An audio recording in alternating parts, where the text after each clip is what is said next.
कि मेरी गाड़ी का टायर पंक्चर हो गया। तो मैं रास्ते में आने वाली टायर वर्कशॉप पर रुक गया। रात के 10 बज चुके थे। उस वक्त एक ही लड़का गाड़ी के टायर को पंक्चर लगाने के लिए मौजूद था और मुझसे पहले वहां पर एक ही बंदा मौजूद था जिसकी कार का पंक्चर लगाया जा रहा था। मैं उस दौरान गाड़ी से निकलकर वहां मौजूद कुर्सियों पर बैठ गया।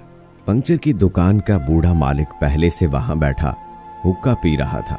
हुक्का देखते ही मेरी तबीयत बेचैन हो गई और मैंने बेतकल्लुफी से कहा, वाह अंकल, मजा आ गया। मैंने उसके हुक्के को देखते हुए कहा, क्या मैं भी सूटा लगा लूं?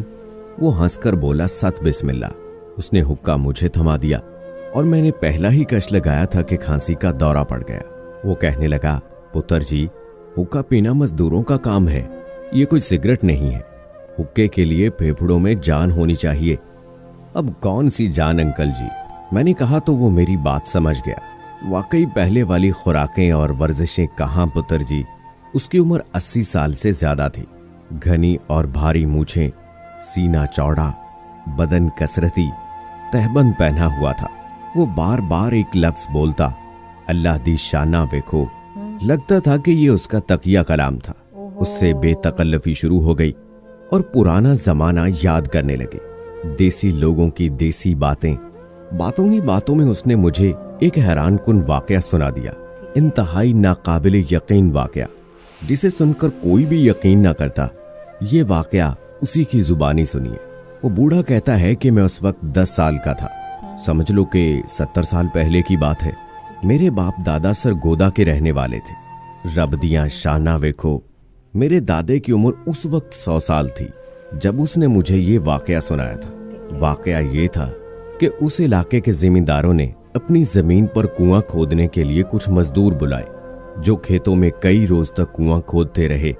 कुआं काफी गहरा हो गया और पानी निकलने के करीब था कि अचानक एक रोज कुएं के एक जानिब से मट्टी खिसक कर कुएं में गिर गई और एक मजदूर उसमें दब गया। बाकी मजदूरों ने शोर मचाया, मंजूर मट्टी तले दब गया है।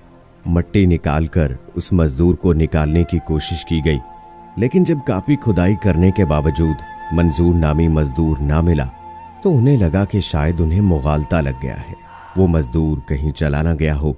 इसलिए उन्होंने कुएं में मट्टी डालकर उसे दोबारा बंद कर दिया, क्योंकि अब उस जगह पर कुआं खोदा नहीं जा सकता था और ना उसको खाली छोड़ा जा सकता था कि कोई अनजाने में उसमें गिरकर हलाक ना हो जाए।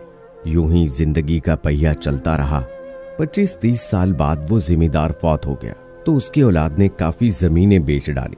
नए लोग आए तो उन्होंने जमीनें आबाद करने के लिए फसलें काश्त करना शुरू कर दी, तो उन्हें भी एक कुआं खोदने की जरूरत पेश आई। इत्तफाक से उन्होंने उसी जगह पर कुआं खोदना शुरू कर दिया। ये वही जगह थी जहां पहले कुआं खोदा जा चुका था और एक सानेहा रूनुमा हुआ था। मजदूर जब काफी गहराई तक कुआं खोद चुके तो अचानक उन्हें धोती का कपड़ा मिला, तो वो हैरान हो गए कि इस गहराई में ये धोती कैसी। दूसरे मजदूर भी परेशान थे। मालकान को बुलाया गया कि खुदाई के दौरान कुएं से धोती मिली है। उन्होंने मजदूरों से कहा कि वो एहतियात से खुदाई करें ताकि देखा जाए कि अगर ये धोती किसी इंसान की थी तो बाकी चीजें भी उसकी हैं या नहीं। उस वक्त तक किसी को भी मालूम नहीं था कि इस जगह पर पहले कभी कुआं खोदकर बंद किया जा चुका है। मजदूरों ने इंतहाई एहतियात के साथ हाथों और बेलचों से खुदाई जारी रखी तो अचानक कुएं के एक जानिब एक छोटी सी सुराख नमूदार हुई जिसमें कोई इंसान लेटा हुआ था। उनकी चीखें निकल गई क्योंकि वो इंसान जिंदा था। उसकी सफेद दाढ़ी उसकी नाफ तक बढ़ी हुई थी और सर के बालों से चेहरा छुपा हुआ था। पहले तो वो ये समझे कि शायद ये कोई जिन भूत है, लेकिन जब मजदूरों ने मालकान के साथ मिलकर उस इंसान को हाथ लगाया तो उसके पूरे बदन का गोश्त पिलपिला हो चुका था। उसने जब इतने इंसानों को देखा तो बेहोश हो गया।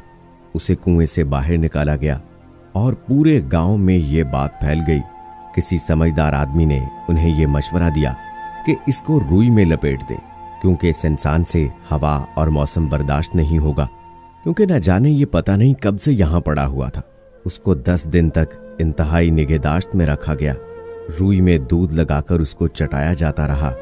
10 दिन के बाद जब वो इंसान काफी होश में आ गया तो उसने इंकशाफ किया कि बहुत अरसा पहले यहाँ कुआं खोदते हुए वो मट्टी तले दब गया था। पुराने लोगों से जब पूछ-गुछ की गई तो उनमें से एक मजदूर मिल गया जो उस वक्त हादसे के वक्त मौजूद था।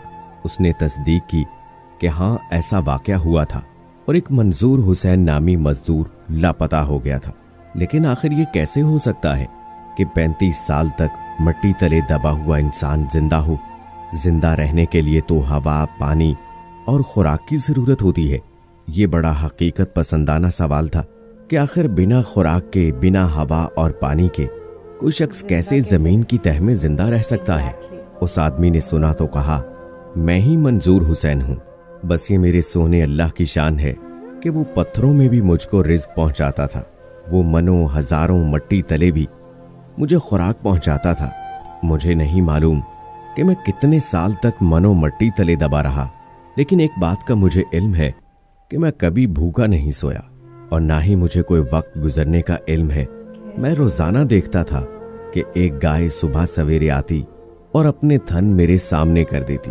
मैं उसके थनों को मुंह लगाकर दूध पी लेता था। वो दिन में एक बार आया करती थी।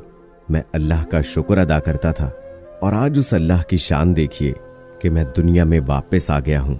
इस वाक़े के 10 साल बाद मंजूर हुसैन और जिंदा रहा और उसके बाद उसका इंतकाल हो गया।